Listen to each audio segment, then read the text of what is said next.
Hello everybody, good evening. This is my video on tax-free savings accounts explained. My name is Thyrone Cameron. Happy Easter. And I'm going to dive right into this video here about tax-free savings accounts, a little bit of the history and some useful information that you can apply right away to your financial or investment strategies.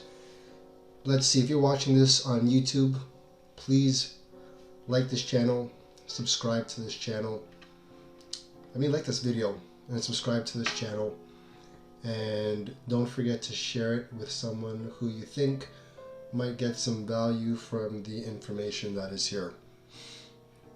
You can find me on social media. This is me right here, my Facebook page, facebook.com/Thyrone Network. So feel free to connect with me at any time you want to. You can also find me on Instagram. Also find me on, of course, YouTube. But I am a very approachable person. So if you have any questions after seeing this video, feel free to ask away. I'm going to do my best to keep this short because sometimes I can talk a lot and not know when to stop. So this is my video on tax-free savings accounts explained.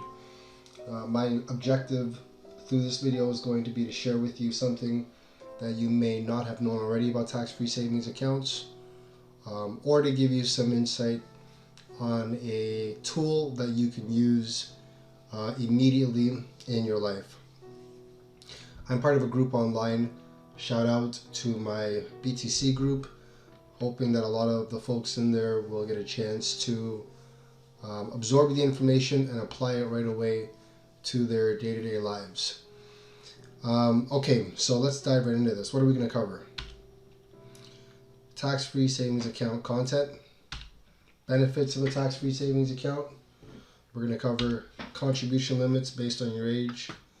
I'm going to cover rules that need to be followed, a withdrawal strategy, and common mistakes when it comes to tax-free savings accounts. This is me, Tyrone Cameron. I am from Mississauga. For those of you who are not from Canada, I am from Toronto. Alright then, so what is a tax-free savings account? So, a tax-free savings account is one of the most important tax-sheltered accounts offered in Canada. A tax-free savings account should really be called a tax-free investment account.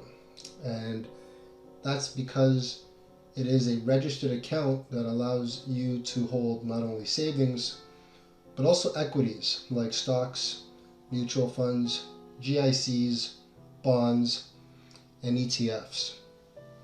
Inside a tax-free savings account, all of your investments grow tax-free. Another bonus, unlike with a registered retirement savings account, when you withdraw funds from your tax-free savings account, you aren't on the hook for the taxes. That's right, you don't pay taxes on the growth inside of your tax-free savings account, and you don't pay taxes when you take your money out of it. So, who can have a tax-free savings account? Basically, all Canadians. Specifically, any Canadians over the age of 18, you must have a valid social insurance number to be eligible to save or invest with a tax-free savings account.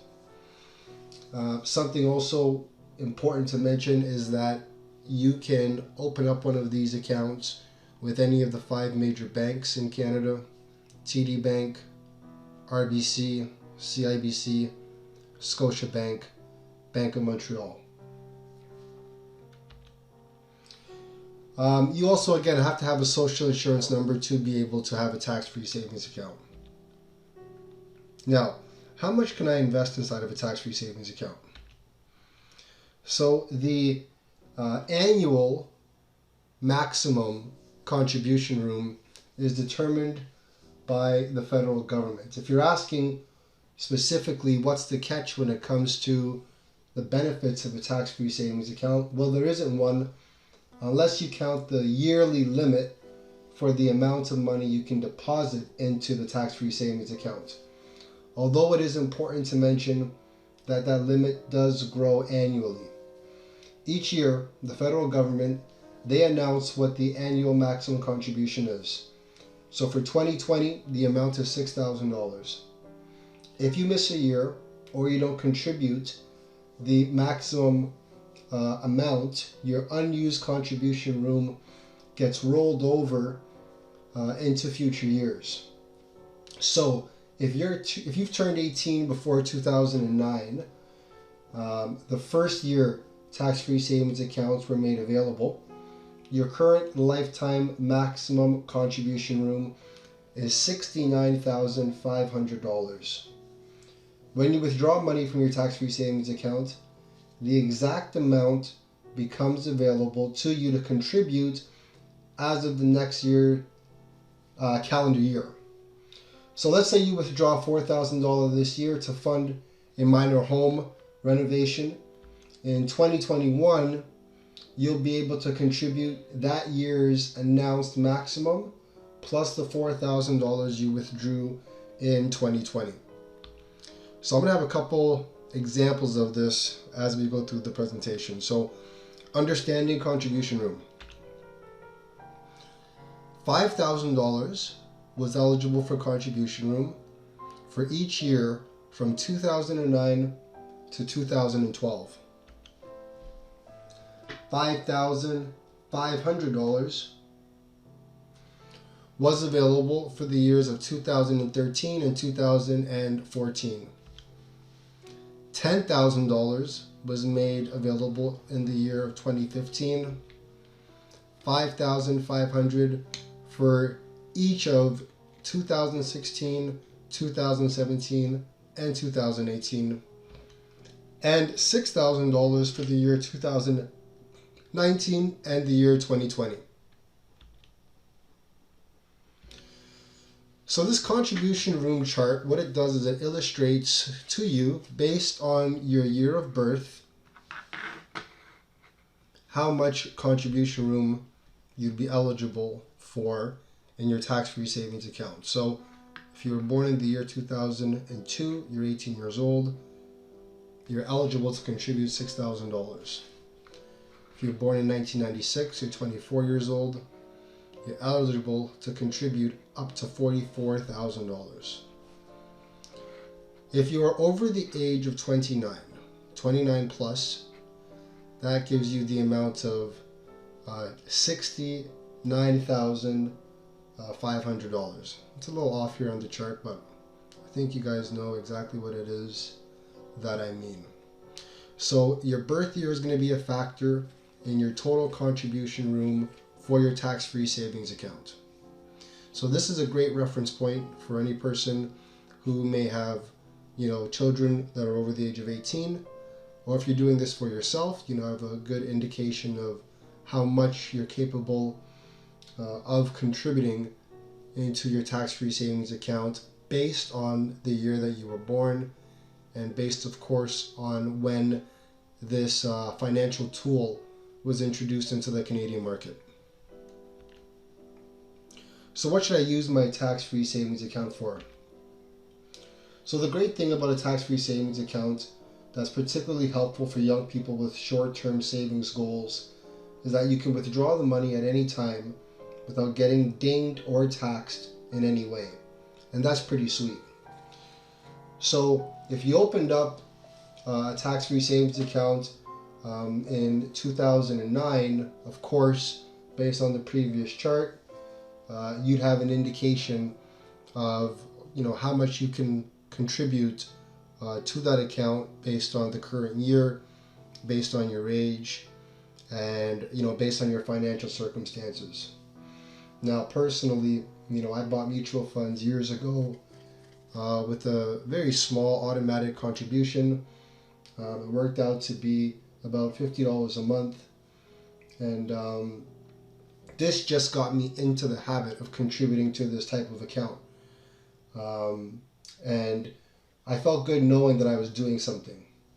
So fortunately for me, I was lucky to read a lot of books from an early age that instilled the importance of investing and staying consistent, and you know, um, just basically having a rhythm of automatic withdrawals that came out of my earnings, and stacking it away in funds like these or in accounts like these. So it created a discipline. Why am I sharing that? It's because I think it's important to try to get started, even if you can, with $25 or $50. Contribute, park some of that money away based on your earnings if you can, and then take that money and then invest it. And that's something that you can do a little bit more research on later on, or feel free to ask me if you have any questions about that. But that is one of the advantages of having a tax-free savings account, is knowing that you can contribute to it and you can withdraw it as necessary, as long as you follow the rules. And so I'm going to talk a little bit more about what some of those rules are. So benefits of the tax-free savings account when it comes to your kids' education, and it comes also to financing your retirement. You want to make sure, specifically when it comes to post-secondary education for your children, if you've already saved enough to access the maximum government grants for a registered education savings plan, an RESP, then your tax-free savings account is an ideal place to save money for your kids' education. You'll pay no taxes on the growth within the plan, and there'll be no penalties if your children choose not to go to college or university. Specifically when it comes to financing retirement, you have the ability to top up your retirement savings with tax-free savings account contributions. If you've already reached your RRSP contribution limit, the extra savings will come in handy someday. And so at some point, I'll do a video on RRSP contributions and the limit and the benefits, and just information that you need to know about RRSPs. I'll do a video about that someday in the future, but know that your tax-free savings account is a good tool to have available to be able to beef up some of your investments and savings, provided that you've maxed out your RRSP contribution room.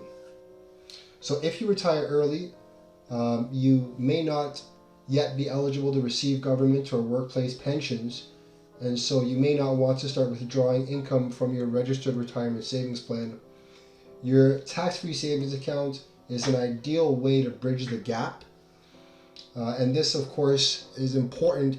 It's a case-by-case scenario, and this is a way that you can efficiently fund early retirement, because that can be tricky. So that's not a blanket statement. What I am saying is that, you know, a tax-free savings account in conjunction with your RSP can be a good way for you to bridge the gap, depending on what your personal circumstances are. So if you have any more questions about this specifically, feel free to, make a comment below this video on YouTube, or if you wanted to shoot me a PM or a DM, you can do that as well. Okay, next, saving for a rainy day.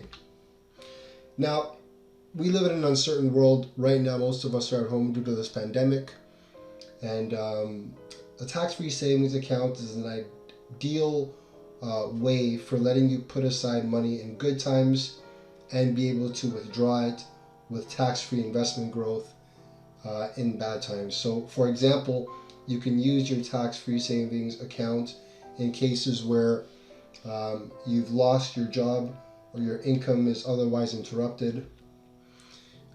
You've incurred healthcare costs that are not covered by the government, group, or personal health insurance.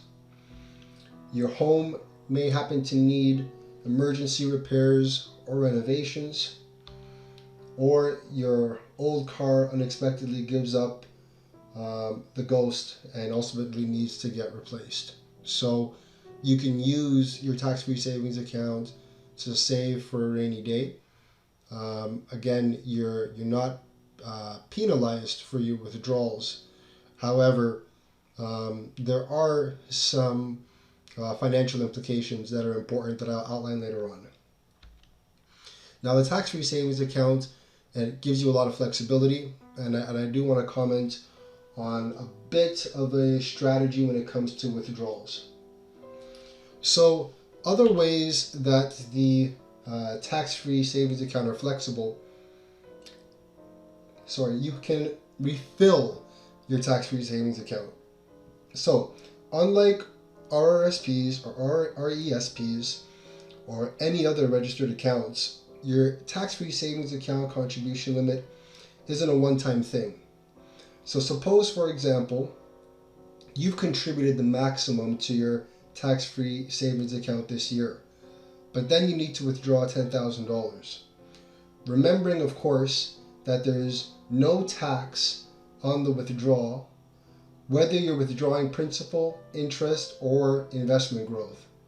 Next year, in addition to the regular annual contribution, you'll be able to recontribute that $10,000.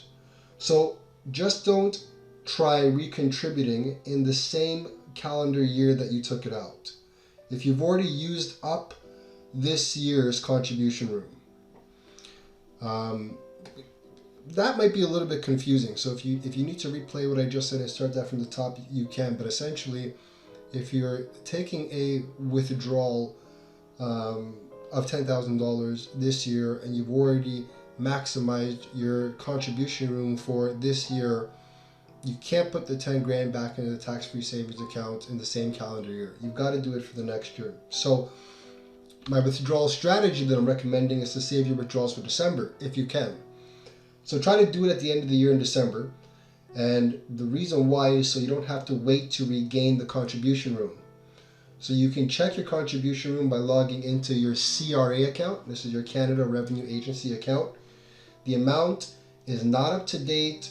The CRA displays the available room up until December of the previous year. So it's your responsibility to ensure that you don't go over your contribution limit. So it's not a live update with the CRA. You could use some of your room and you're not going to see that update take into effect. You will see it updated as of March. You'll see what the tax-free savings contribution room amount is by logging into your CRA account as of March, but you'll see it for the previous year. So again, that's important. If you need to hit the pause button, rewind that, play it again, take notes, I'd highly recommend it. But you definitely want to make sure that you are using the flexibility that comes with a tax-free savings account, but that you're also being responsible when it comes to withdrawals and it comes to deposits into that account as well. Okay. Now, let's talk about a few common tax-free savings account mistakes. So, number one, holding cash in a tax-free savings account. So, although they're called savings accounts, tax-free savings accounts have little in common with everyday checking and savings accounts. That means one thing, that they're no place for cash. So, I've heard a lot of people talking about holding cash in a tax-free savings account. These folks are making absolutely nothing. They're getting almost no savings. And if you haven't earned a meaningful amount of interest, you don't have to pay tax on it anyways. So my recommendation is to make the decision to look into other investments that you can hold in your tax-free savings account. I'm going to make that for a completely different video. This video just to really go over some of the basic principles and some of the basic details when it comes to having and opening up a tax-free savings account. Second point is withdrawing cash to set up a new tax-free savings account. So if you're changing financial institutions, you should pay particular attention to your tax-free savings account. Why? Because moving cash from an existing tax-free savings account to a new one could affect your contribution room. You want to remember that if you make a withdrawal, you can't recontribute until the following January 1st if you've used up your contribution room. So let's say you withdraw all the funds from your tax-free savings account, then you set up a new tax-free savings account somewhere else and deposit this money into it. The entire contribution for that year, the entire contribution room, so the entire deposit would count as a new contribution for the year. And this would trigger an over-contribution penalty. So you want to make sure that in this situation that I'm describing, that you have your financial institution make a direct transfer on your behalf. Don't withdraw the funds and then try to deposit it into a tax-free savings account at the new financial institution. It's better to have financial institution A do a direct transfer to financial institution B. If you have any questions about that, leave that at the bottom of the video in the comments. I'm going to take a pause for a second just to say, if you're still here with me, good job, congratulations. Don't forget to subscribe to my channel. Don't forget to hit the like button. Don't forget to share this with a friend. And if you have any questions or comments, leave it for the end of this video. Okay, let's talk about over-contributing to a tax-free savings account. Now, many people go over their tax-free savings contribution limit without knowing it. This happens when they withdraw and deposit money in the same year. They're treating their tax-free savings account like an everyday bank account. The thing to remember is that on January 1st, you gain two things. The first is you gain more contribution room. The second is that you also get back the room for withdrawals you made the previous year. So let's look at a specific example that I just popped up here. So let's say you've contributed a total of $45,000 to your tax-free savings account since 2009. As you can see here, $45,000 since 2009. That means you have $18,500 left in your current year and carried over contribution room. Okay? So now, as of January 2020, you got $63,500 minus $45,000. That's as of January 2020. That leaves you a balance of $18,000. Okay? In May 2020, you take out $20,000 to make a big purchase. Okay? Then later in the year, you come into an unexpected windfall and you put the full $20,000 back in. But because you didn't wait until the next calendar year to return the cash, you've over-contributed for 2019 by $1,500. That's $45,000 plus $20,000 minus $63,500. So what happens here? There's a penalty. The penalty is that in this scenario, the Canada Revenue Agency will charge 1% per month for any amount over your total tax-free savings account limit until you take it out.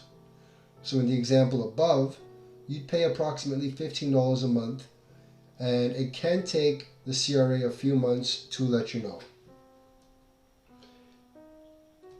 This is important. Over-contributing to a tax-free savings account is not a situation that most people are going to find themselves in, but again, it's still very important that you're aware that as much freedom and flexibility as this account gives you, there are still some restrictions that we have to abide by to avoid wasting or losing any money at all. Last but not least, not opening a tax-free savings account at all. So it's still a common myth that you've missed out on years of contribution room if you didn't open up a tax-free savings account in 2009. Actually, what you've missed out on really is potential investment growth that you could have realized, but you haven't missed the contribution room. So even if you haven't opened up a tax-free savings account yet, your contribution limit has been growing. Anyone who was over 18 in 2009 has a $69,500 limit today. The bottom line, tax-free savings accounts, they offer tax-free growth and the ability to access your cash at any time. That, of course, is subject to the terms of the investments in your tax-free savings account. This could include restrictions on withdrawals or guarantees that could be affected by a withdrawal. That makes them a great companion to other investment tools like RRSPs. So make sure you're maximizing your tax-free savings account. Okay.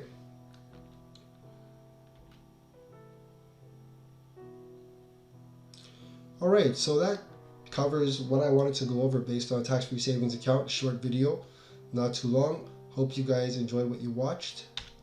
Please like, share, and subscribe to my channel. If you have any questions or comments, feel free to leave it below. And I highly encourage anyone who has not have a tax-free savings account to get one opened up right away.